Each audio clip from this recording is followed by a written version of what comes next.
Сәлеметсіздер ме? Қазақ тілі мен әдебиет сабағына қош келдіңіздер. Алдымен каналыма тіркеліп, лайк басып, комментарий қалдыруды ұмытпаңыздар. Бүгінгі біздің сабақтың тақырыбы көзіңді қорға. Сабақта тыңдалған мәтіннің негізгі мазмұнын түсіну және нақты ақпаратты анықтау, тыңдалым материалдардың мазмұны негізінде сұрақтарға жауап беру. Алдымен жаңа сөздермен таныс болайық.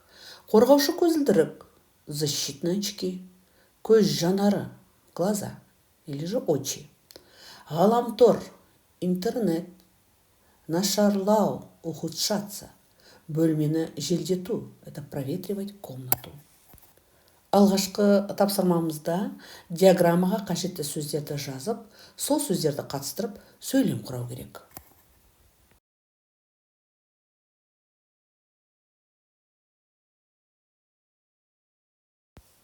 Тамаша. Өздеріңізді тексеріңіздер.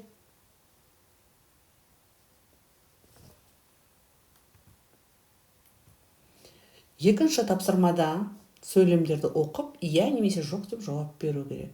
Здесь прочтите предложение, ответьте на вопросы да или нет. Здесь вы сами самостоятельно ответите на вопрос, для чего нужен компьютер.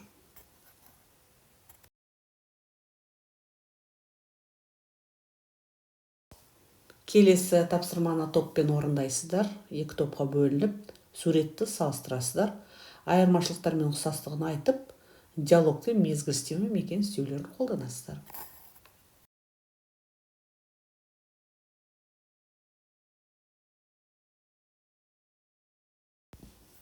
Жарайсыздар. Өздеріңізді тексеріңіздер.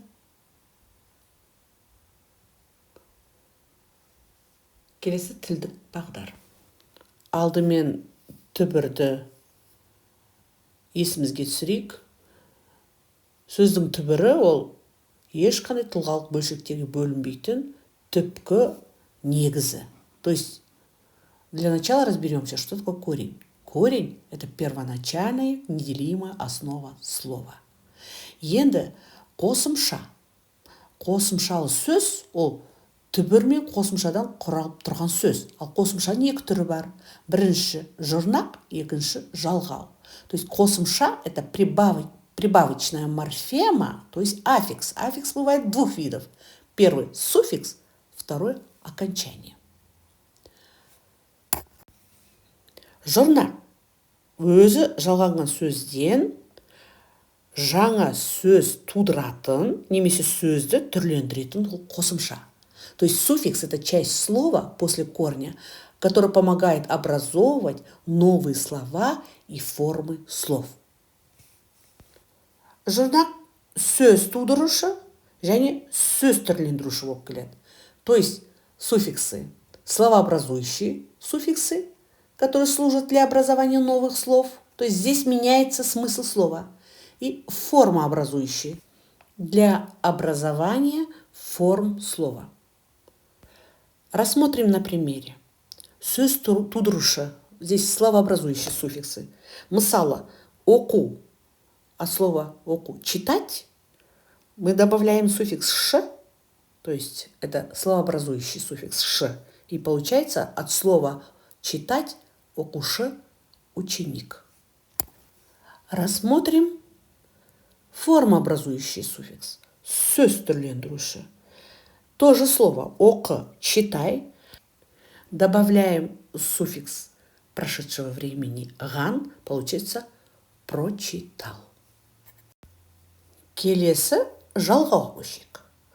Жалғау сөздің мағынасын өзгертпей, сөзбен сөзді байланыстыратын, сөзге грамматикалық мағына үстейтін қосымша. То есть окончание – это изменяемая часть слова, которая служит для связи слов в предложении. Жалғаудың төрт түрі бар. Көптік, септік, тәуелдік, жіктік. То есть 4 вида окончания. Көптік – множественное, септік – падежное, тәуелдік – форма притяжательная и жіктік – личное. Возьмем слово «бала» – ребенок. Добавим окончание множественного числа «лар», образовалось балалар, то есть дети. Септік жалғауын қарастырайық. Сол сөзге, тому же слову бала добавляем окончание бар септік, дательное. То есть кімге, кому, балаға. Келесі тәуелдік жалғауы. Бала, балам, менің балам. Здесь выражаем отношение принадлежности, то есть мой ребенок. И жіктік жалғау, личное окончание. Мен баламын. Здесь я говорю от себя. Я ребенок. Келесі мәтінді тыңдаңыздар. Компьютермен жұмыс істеу ережесі. Дәрігерлердің айтуы бойынша, компьютерде балалар 2 сағаттан, үлкендер 5 сағаттан артық отырмауы керек. Компьютерде жұмыс істеудің ережесін біліп ал. Компьютерден жарты метр алыс отыр. Компьютерді ойыншыққа айналдырма. Компьютерде ұзақ уақыт отырма. Керек кезінде пайдалан. Көзіңнің жанары нашарлайды. Күнделікті компьютерге отыратын уақытыңды белгіле. Компьютерде отырғанда 15 минут сайын үзіліс жаса. Үзіліс кезінде көзіңе жаттығу жаса. Оңға, солға, жоғары, төмен қарап көзіңді айналдыр. Терезеден алысқа қара. Содан кейін өзіңе жақын тұрған затқа қара. Осындай жаттығуды бірнеше рет қайтала. Арнайы қорғаушы көзілдірік ки. Компьютер тұрған бөлме шаң болмау керек. Компьютердің алдында тамақ ішпе. Бөлмені желдетіп, ауасын тазарт. Тінтуірді көп ұстап отырып, саусақ ауруына ұшыратады. Компьютермен дұрыс жұмыс жасай біл. Мәтінді оқыдық. Келесі тапсырмада осы мәтінді пайдаланып, компьютермен дұрыс жасау істеудің ережесін айт. Мәтін мазмұны бойынша ыңғайластық және қарсылықты жалғауларды қолданып сөйлем құра.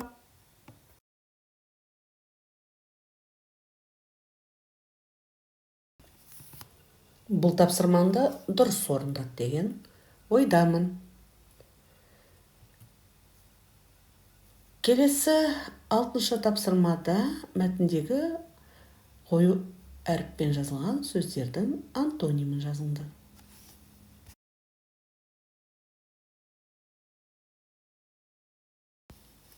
Өздеріңіз тексеріңіздер.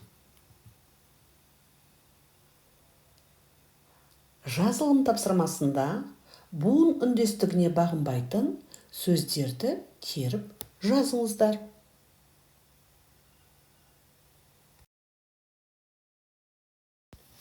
Керемет. Өздеріңізді тексеріңіздер.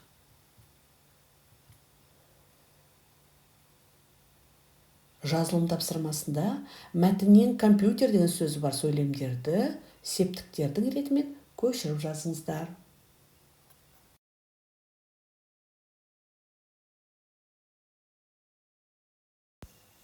Жақсы, өздеріңізді тексеріңіздер.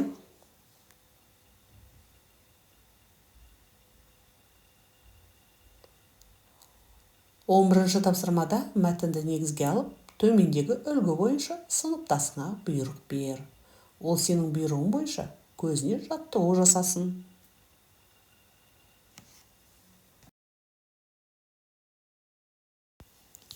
Жарайсыздар, өздеріңіз тексеріңіздер.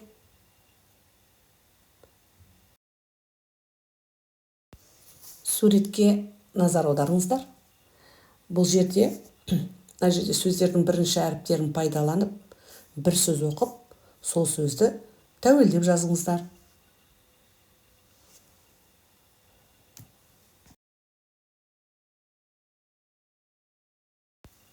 Жарайсыздар, өздеріңізді тексеріңіздер.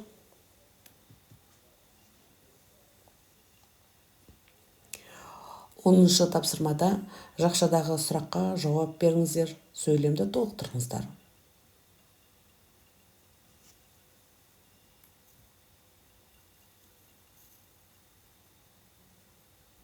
Жарайсыздар.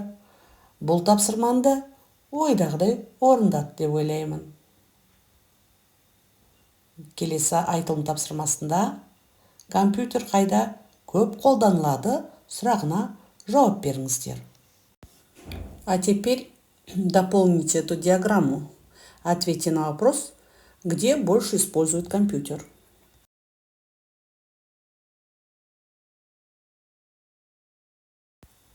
Жарайсыздар. Жауапты салыстырыңыздар. 10-ші тапсырмада досыңа сұрақтарды қойып, жауабын тыңда. В 13-м задании задайте своему другу данные вопросы и послушайте ответ.